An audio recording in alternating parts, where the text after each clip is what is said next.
Hey guys, today I'm going to take a look at this little drone by TYH. It's called the TYH TY-T6 the Phantasm. That's the name of it. It kind of looks a little similar to, and is designed to the Autel EVO that's going to be coming out. Of course, that drone is not released yet, but it kind of reminds me of a little bit just from the demo videos I've seen. You know, it's got those landing gear extensions. It's got a camera mounted in the front, power button on top, and a similar look to it. No, it's not orange like the Autel, but it just kind of looks like, I think that's kind of what they were shooting for. It looked like it. Now, of course, it doesn't have foldable arms like the EVO, so it's not identical, but I think that's kind of what they were going for. Anyway, and it's not a bad little drone overall. You know, it's got just brush motors. It doesn't have brushless motors. Like I said, it does have a swivel camera that you can point it up just a hair or down about 45 degrees, and it kind of locks in. It's not motorized, so you have to put it where you want it. It has quite a bit of pitch in the highest rate, so I would probably keep it aimed up as much as you can so you're not looking at the ground. The lowest rate has a very, very little pitch, almost none. So you're not going to be able to fly this in much wind unless you're on the highest rate, and even then it kind of fights it a little. It doesn't fight it real well. It tends to kind of get blown around a little bit in the wind. You know, just kind of the way it is, and it kind of drifts on me a lot. Like, I had to trim it quite a bit. I'm not sure why that is, but otherwise it flew pretty good. It does pretty good flips for a drone of this size. They're pretty good. You know, it raises up and flips. So overall, you know, it flies pretty decent. But I think the biggest thing about this drone that they advertise is a flight time. This is advertised to have an 18-minute flight time. Now, I had to test that out to see if that's true, because I was like, yeah, it can't be true. Well, I didn't get 18 minutes, but I did get 14.5 minutes, and that's darn impressive for a toy. So, and I was flying it aggressively at the highest rate. I was not just hovering. I think you probably could get close to 18 minutes if you just hovered it on a day with no wind. So I was real impressed with the flight time, and part of that's due to this battery. It has it's a 1S LiPo, but it's 1200 milliamp hours, so it has a pretty decent sized battery in here. It uses just a red JST connector, so you can use a hobby grade charger. That's what I did. It took me about 45 minutes to charge this up at 1C on a hobby grade charger. Using the stock one that's in this bag here, this is where all the spare parts are stuck in here. You have just this little wall one. This one charges, I don't think it even tells you the amps on it. This one here is going to take you at least an hour and a half to charge it up. It's just going to be a lot slower, of course. It also comes with prop guards, which I'm not a big fan of, so I usually don't put those on. It does come with it comes with just 2 spare props. So if you're afraid you're going to damage, you know, the propellers, and you're new to this hobby, then you probably should put the prop guards on, since you only got, you know, 2 spares. And it comes with a Phillips screwdriver to make any repairs. It comes with an instruction manual in there, and a manual on the app, which we'll go over in a minute. It does, you know, it uses Wi-Fi FPV. It's a 2 megapixel camera, so it should be able to do 720p video. I think that's what it says here on the back, on the side. Wi-Fi 720p video. Let's go ahead and go over the controller here. I got my kids back here now, making a little bit of noise. Hopefully I can talk over them. It has altitude hold, as you can see. It's pretty well labeled. Here's where you put your phone in, lock it in here for the FPV and to record your video, because the video is just recorded to the app. It is not recorded to an SD card or anything like that. The app that you're going to use is the one called the Wi-Fi UFO. Really common FPV app. Many of these manufacturers use it, so I'm not going to go over it. It's very, very easy to use. But it's basically, I use it to record a video because I don't try to fly FPV too much by these toy drones, but you can do it. It's got flips button up here, and like I said, it does pretty good flips. It will flip in all directions. If you hold it down, it will beep and it'll go to headless mode. You have a start propellers button here and a stop. So you do have to start the propellers with this button, and then you do your automatic takeoff if you want to here, or you can just give it throttle. Here's your automatic landing. This is your 1-key return. It's got yaw trim, it's got pitch and roll trim. This button in the middle here is to turn your lights on and off if you want to save a little battery power. And this is your rates here. And you can go up, it has 3 rates. The yaw increases with each rate. You can go up to the 3rd rate, but to come back down, you have to go back down. You can't cycle through the rates. And then it's got, you know, a photo video button if there's an SD card version of this, which, you know, this one is it's just a Wi-Fi FPV to the app. I think there's just a non-camera version. I don't think they actually make a camera version with a SD card. All right, guys. Well, I think that covers everything on this drone. So let's go ahead and move along now to the flight review. All right, guys. So I have the Phantasm. I call it the little Evo clone out here in front of my pool. I'm going to take it up now for a test flight. A couple things I forgot to table review were the lights. Let's see if I can turn into the shade here. It's got blue in the front and green in the back. I'm hoping that that shows up. And when you turn it on, it does calibrate the gyros, but you can manually calibrate them by doing both sticks down and out. It's not, you can hear it beeped. The lights will flash. You can kind of see it through the little lights. There's a little, you can see the lights through the vents here on the top, so I can see them flashing there. So that's how you calibrate the gyro. So we'll go ahead and take it up for a test flight. Now I've got it bound to the Wi-Fi UFO app.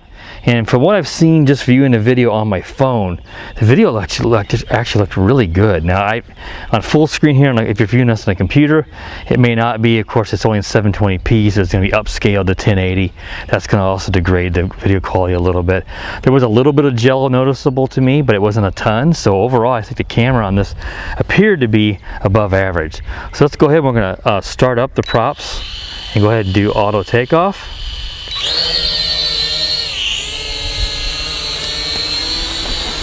And see, it kind of, you know, there's not much breeze here. It's really drifting to the right on me. So I'm going to trim it up because this is a flat level surface here, so the gyro should have been calibrated properly. That's about the only thing I really noticed it does is it tends to really drift on me quite a bit at times. I'm going to trim it some more. I've trimmed it in my last flight, and that's pretty good right there. But we'll see how that, let's do it. See, I need to trim it a little bit more now. Trim a little more. Let's see how it maintains that now that it's trimmed up and there's no wind at the moment.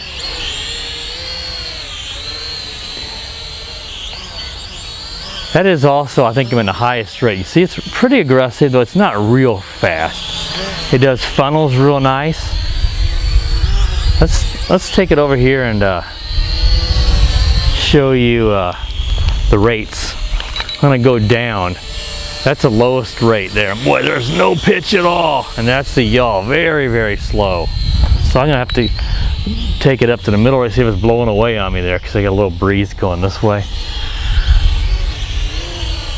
There's a yaw, much better yaw, more pitch now. And I'll do the rates as we go. Here, let's go down. There's lowest, there's middle, and there's highest. You can see the rates are the pitch increase. I always fly at highest rate. Now, as I said in the table review, the biggest selling point with this quadcopter, what they advertise, and it doesn't say it on instructions, but it says it on TomTop's website, is its flight time. They advertise this with an 18-minute flight time. Now, I did fly it with the LEDs on. If you turn those off, that probably would also help a little bit. But with the LEDs on and aggressively flying in the highest rate, I got 14.5 minutes. Now, 1 minute of that is the LVC. I didn't mention that in the table review. So it's about 13.5 minutes around there, and you'll get the LVC. And LVC is rather long, and because it's altitude hold, it will come ahead on and down to the ground and land itself once the battery gets the critical voltage. Let's go ahead and start recording some video. I forgot to record video, so let's go ahead and I'm going to go ahead and land it here. Do auto landing, and the lights blink to let you know it's in auto landing mode. All right, landed. Forgot to record video, so let's go ahead and record video now. All right, and now let's go ahead and we'll take it up and we'll show you some of the onboard footage. I'm sorry I didn't remember that to do that when I first took off. So let's go ahead and start up the motors and do an auto takeoff.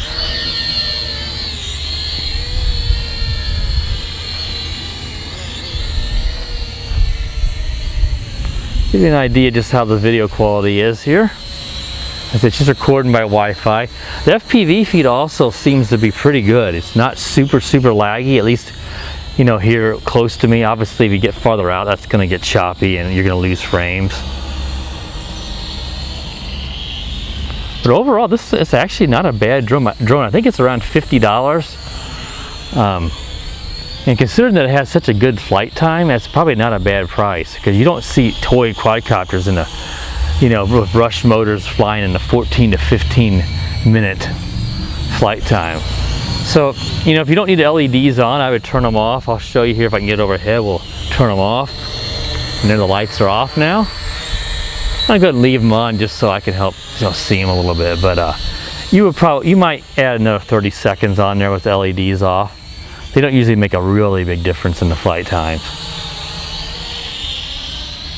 Let's do some 360 flips. Like I said, it does 360 flips actually pretty well for you know, this design. Let's go ahead and hit the flip button. See, it raises up. Not bad. You know, a little wobble too. It's not perfect, but it's not like super sloppy. Let's do one back towards me. See, a little extra problem recovering there. Doing to the right. And let's go ahead and do one forward. See, it's not perfect, but it's not terrible at flips. You know, I expected it to be worse considering this design. I also thought the video quality would have more jello because of that design of the propellers, but it's not bad. At least not in the phone, in the FPV feed. Now, it's possible that jello could be more noticeable here on the computer screen. I'm just going by what I've seen on my phone. This would be a really long flight review if I flew this all the way to the end of the battery. I'm not going to do that. Hopefully I'll remember to put the screenshot from my timer on my phone. Shows you that it was 14.5 minutes. Of course, the LEDs will just start blinking. And I said it's around a minute, maybe even a little longer. So it has a rather long LVC. But that gives you plenty of warning. And since it auto lands and doesn't just fall out of the sky, you can just continue flying it until it reaches critical battery and lands itself. See, really nice yaw, a ton of pitch. There the FPV feed did freeze on me, and now the app crashed. Let's see if we're still connected. Yeah, we are. Perfect. I'm going to start recording again. I'm not worried whether I might have lost the video. That may have just been my phone. I've used that app quite a bit in the past, and I've never had that app crash on me before. So I'm thinking my phone could have just hosed up. That app's usually pretty stable.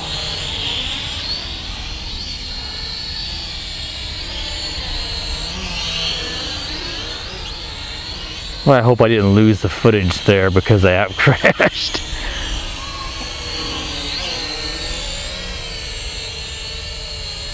Take it up here and do a little panoramic view here.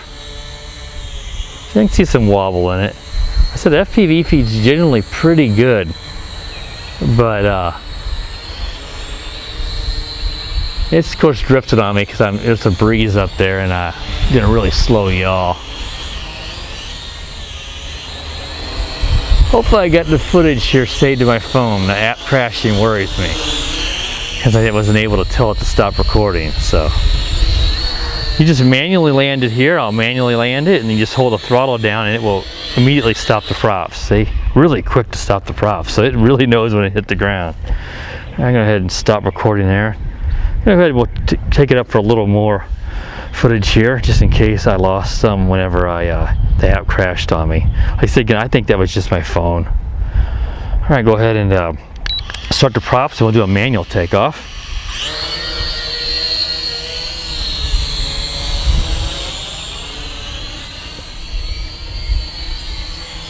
Overall, I think this is a pretty nice little toy drone. So you do have to kind of trim it. Not had to do it as much here in this flight, but it does seem like it gets a little goofed up that way. But that's about my only complaint. The video seems to be pretty good on my phone. The FPV feed's not bad. It's not perfect, but they never are on these. It flips relatively well, not perfect again, but not terrible flips. But that flight time, that's the real selling point. I mean, man, to be able to take this thing out, you know, even if you spend an hour and a half, 2 hours charging up, to be able to take it out and get, you know, roughly 15 minutes, a quarter of an hour flight time of a toy drone, that's impressive. You know, they say 18 minutes. Like I said, I think you could probably get, 15 minutes with the lights off, but I don't think 18 minutes unless you just take it up and hover it on a day with no wind. Then you then you probably could get close to that. But I didn't expect to get 18 minutes. Usually these quadcopters, all of them, even the highest in DJI and Autel and all those, they tend to advertise the flight times in the most optimal conditions. So I think this one, you know, was probably flown indoors in a hover, and that's how they got 18 minutes. It's kind of surprising that they don't advertise it on the box or instructions at flight time, because to me that's a really strong selling point. I've reviewed a lot of toy drones, and I don't recall any of them with flight times in this, you know, 15 minutes. The Bugs 3, some of the brushless ones, the Bugs 3 and XK, X251, some of those had really good long flight times on the 2S battery with a bigger capacity on some of them, but not on a brush quadcopter like this toy grade. Alright guys, well I think that's a pretty long review already. I don't know how much video I've recorded out here, but I didn't necessarily intend on flying a 15-minute flight review and ended up with a half-an-hour video. So let's go ahead and we'll do an auto landing here. I'll get back so it doesn't end up on my pool out there. I couldn't get it. Yeah, that was my fault. Go ahead and stop recording. Alright, so we should have a decent amount of onboard footage to show you guys with this. So overall, this is not a bad little quadcopter. If you're interested, there's a purchase link, you know, in the description. I think it's around $50. If I get a coupon code, I'll include it. I don't have one at this moment. So hope you guys enjoyed this quadcopter. Hope you have enjoyed the review, and I hope everybody has a really good day, and talk to you soon. The power of the dark side.